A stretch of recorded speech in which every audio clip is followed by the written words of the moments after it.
Good morning all of you. बच्चों, आज हम हिंदी वन में चैप्टर 3 गोनू झा की कुश्ती के बारे में पढ़ते हैं। गोनू झा की कुश्ती इस पाठ में बताया गया है कि किसी भी परिस्थिति को समझकर अपनी बुद्धि और चतुराई से काम लेना चाहिए। शारीरिक बल के साथ साथ मनोबल भी मजबूत और दृढ़ होना चाहिए। जिस प्रकार गोनू झा ने बड़ी चतुराई से बिना लड़े ही एक बड़े पहलवान को पराजित कर दिया। तो बच्चों, सबसे पहले हम पढ़ते हैं गोनू झा कौन थे। गोनू झा मिथिला, जो कि बिहार में है, मिथिला के राजा हरि सिंह के दरबारी और सलाहकार थे। गोनू झा तेज बुद्धि और विनोदी स्वभाव वाले व्यक्ति थे। उनकी हाजिर जवाबी और वाक पटुता बड़े बड़ों को धूल चटा दिया करती थी। किसी भी समस्या को चुटकियों में सुलझाना उनके लिए बहुत आसान था। तो बच्चों, चलिए पाठ की शुरुआत करते हैं। एक बार की बात है, मिथिला के राज दरबार में दिल्ली का एक पहलवान आया। खेल प्रेमी महाराज ने दरबार में उसका स्वागत किया। जाहिर सी बात है, जब राज्य में कोई भी आएगा मेहमान बनके तो राजा उसका स्वागत ही करेंगे। पहलवान ने गर्वीली वाणी में कहा। पहलवान ने बड़े घमंड से कहा, मैं दिल्ली से आया हूँ और मेरा नाम है ज्वाला सिंह। मैं आसपास के राजाओं के सभी पहलवानों को पछाड़ चुका हूँ, यानी कि हरा चुका हूँ, धूल चटा चुका हूँ। सुना है नृपति आपके राज्य में एक से बढ़कर एक पहलवान है, तो मैं देखना चाहता हूँ कि मुझे कोई टक्कर दे सकता है या नहीं। ज्वाला सिंह की बातें सुनकर मिथिला नरेश बोले, लेकिन इसका अर्थ यह तो नहीं कि तुम कभी पराजित नहीं हो सकते हो। ज्वाला सिंह ने बड़े घमंड से बोला, मुझे तो आज तक कोई ऐसा नहीं मिला जो मुझे हरा सके। मिथिला नरेश ने कहा, ठीक है, कल प्रातः अखाड़े में शक्ति और पैतरों का आकलन होगा। अगले दिन अखाड़े में ज्वाला सिंह गरज रहा था। मिथिला के सारे पहलवान उसके सामने घुटने टेक चुके थे। सारे पहलवान हार चुके थे और अब ज्वाला सिंह अपनी गर्वीली वाणी में गरज रहा था और ये दिखा रहा था कि मुझसे ज़्यादा शक्तिशाली इस राज्य में भी कोई नहीं है। अब महाराज को क्या हो, उनके माथे पर तो चिंता की रेखाएं आ गईं। मिथिला का सम्मान खतरे में आ गया। महाराज ने उदास चेहरों से सभी दरबारियों को देखा, लेकिन सब चुप और शांत थे।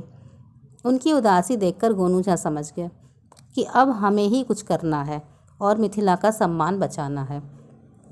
गोनू झा ने कहा, महाराज, मैं ज्वाला सिंह से द्वंद्व करूँगा। हालांकि यह मेरा क्षेत्र नहीं है, क्योंकि मैं बचपन में कुश्ती लड़ता था तो मुझ पर कोई जिन्न सवार हो जाता था और सामने वाले की हड्डियां टूट जाती थी। घर वालों ने मुझे कुश्ती लड़ने से रोक दिया। एक बार एक ज्योतिषी ने बताया कि मेरे हाथों में मेहमान हत्या की भी रेखा है, इसलिए मैं कुश्ती तो नहीं लड़ता, लेकिन अगर बात मिथिला के सम्मान की है तो मैं अवश्य लड़ूंगा। ज्वाला सिंह ने देखा, एक कमज़ोर सा आदमी, दुबला पतला सा आदमी इतनी गरज के साथ मेरी चुनौती स्वीकार कर रहा है। और महाराज तो समझ गए कि ज़रूर गोनू झा ने दिमाग में कोई प्लान रचा है और उसके तहत ही उन्होंने ये सब बातें कहीं जो कि झूठी हैं। गोनू झा बोले, हाँ ज्वाला सिंह, तुमने तो बहुत कुश्तियाँ लड़ी हैं, जीती हैं। तुम तो कुश्ती के विद्वान हो, तो कुश्ती की सरगम तो जानते ही होगे। अब तो ज्वाला सिंह अचकचा गया। सरगम? सरगम क्या होती है? गोनू झा ने कहा, अरे तुम सरगम नहीं जानते, कैसे पहलवान हो? ज्वाला सिंह ने कहा, हाँ हाँ हाँ हाँ, जानता हूँ, सब जानता हूँ। लेकिन मन ही मन वो बहुत डर रहा था, क्योंकि आज तक उसने कुश्ती की सरगम नहीं सुनी थी। गोनू झा ने कहा, ठीक, कल हमारी कुश्ती होगी, पंचम स्वर में, द्रुत लय में और पटक ताल में। उसने इस तरीके से कुश्ती तो कभी लड़ा नहीं था। ज्वाला सिंह का मन धीरे धीरे कमज़ोर होने लगा, उसका मनोबल टूटने लगा। शारीरिक शक्ति तो बहुत थी, लेकिन मन उसका गवाही नहीं दे रहा था, क्योंकि मैंने ऐसी कुश्ती तो लड़ी नहीं। अब उसे अंदर ही अंदर डर लगने लगा। रात में गोनू झा ने कहा, ठीक है, कल अखाड़े में हमारी और तुम्हारी कुश्ती होगी पूरे राज्य के सामने। रात में ज्वाला सिंह को शाही अतिथि गृह में रखा गया। भोजन के बाद ज्वाला सिंह आराम करने लगा, लेकिन मन तो उसका वही सोच रहा था, कौन सा नया तरीका, कौन सा है नया तरीका जो मैं नहीं जानता। तभी एक दरबारी आया, उसने बोला, पहलवान जी, वास्तव में कल मज़ा आ जाएगा। गोनू झा पटक ताल में कच्चे हैं, लेकिन द्रुत लय में जवाब नहीं है। आप पलक भी नहीं झपकाएंगे और आपकी रीढ़ की हड्डी में दरार आ जाएगा। गजब का पैतरा है उनका। ज्वाला सिंह ने कहा, अच्छा। दरबारी ने बोला, क्यों, आपने यह विद्या नहीं सीखी? तो कहा, नहीं सीखी तो है। दरबारी ने पूछा, कहाँ से? ज्वाला सिंह ने कहा, मैं तो दिल्ली से सीखा हूँ। दरबारी ने कहा, दिल्ली में तो दांव पे सब सिखाए जाते हैं, लेकिन अगर आपने लय, ताल और तान नहीं सीखी तो क्या सीखा? अब तो ज्वाला सिंह को कुछ सूझ नहीं रहा था। उसका मनोबल टूट चुका था, उसके ऊपर डर हावी होने लगा था। उसने कहा, ठीक है, आप जाओ और मुझे आराम करने दो। ज्वाला सिंह ने करवट बदली और सोने का नाटक करने लगा। पूरी रात इधर उधर करवट बदली उसने और पूरी रात सोचता रहा कि मैं कैसे लड़ूंगा और ऐसा ना हो मिथिला राज्य में मेरा अपमान हो।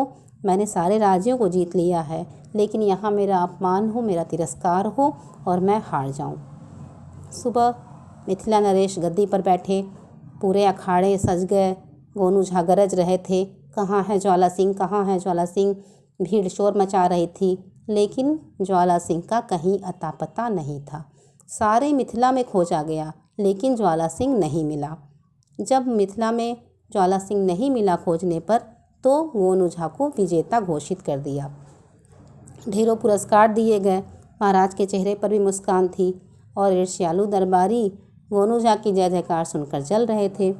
महाराज ने गोनू झा को बुलाकर पूछा, तो गोनू झा ने कहा, महाराज, मैंने उस ज्वाला सिंह को सुर लय ताल के जाल में फंसा दिया, क्योंकि सच तो यह है, कोई भी लड़ाई जीतने के लिए शारीरिक बल के साथ साथ मनोबल भी मजबूत और दृढ़ होना चाहिए।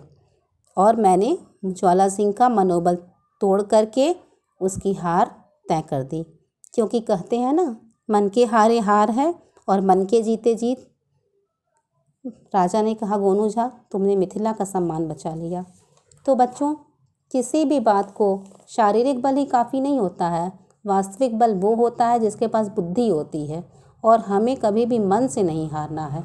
अपनी परिस्थिति को समझना है, बुद्धि चतुराई से काम लेना है और अपने मनोबल को बनाए रखना है।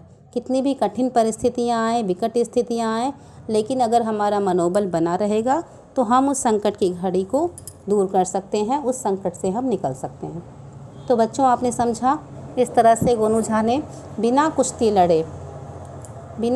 लड़े विजेता घोषित हो गए और इस कुश्ती को उन्होंने जीत लिया। चलिए अब इस पाठ में आए कुछ कठिन शब्दों को पढ़ते हैं। गर्वीली, स्वागत, प्रतिद्वंदी, भौचक्का, अतिथिगृह, घोषणा, मर्मज्ञ, लाजवाब, पैतरे। अब इस पाठ में आए शब्द अर्थ को पढ़ते हैं। गर्वीली का अर्थ है गर्व या अभिमान से भरी। पछाड़ना यानी कि हराना। पराजित यानी कि हारा हुआ। पैतरे, इसका अर्थ है मल्ल युद्ध में घूम फिरकर पैर रखने की मुद्रा। आकलन, इसका अर्थ है गणना। द्वंद्व, दो लोगों के बीच की कुश्ती या युद्ध। प्रतिद्वंदी यानी मुकाबला करने वाला। भौचक्का, इसका अर्थ है हक्का बक्का। अचकचाना यानी कि हैरान रह जाना। सहमति, स्वीकृति, शाही, राजकीय। उपरांत, इसका अर्थ है बाद में। उधेड़बुन, इसका अर्थ है चिंता। मल्ल यानी कि पहलवान। मनोबल, इसका अर्थ है मानसिक शक्ति। तो बच्चों, इस पाठ को आपको ध्यान से पढ़ना है, शब्द अर्थ को याद करना है, और इसमें रचनात्मक कार्य है कि इस पाठ में मल्ल युद्ध के बारे में है, पहलवानों की कुश्ती के बारे में है। तो आपका रचनात्मक कार्य है अपने देश के 2 महिला और 2 पुरुष पहलवानों के नाम लिखकर उनके पुरस्कारों की सूची बनाएं। यानी उनके नाम लिखें और लिखें उन्होंने कौन कौन से पुरस्कार जीते। Thank you.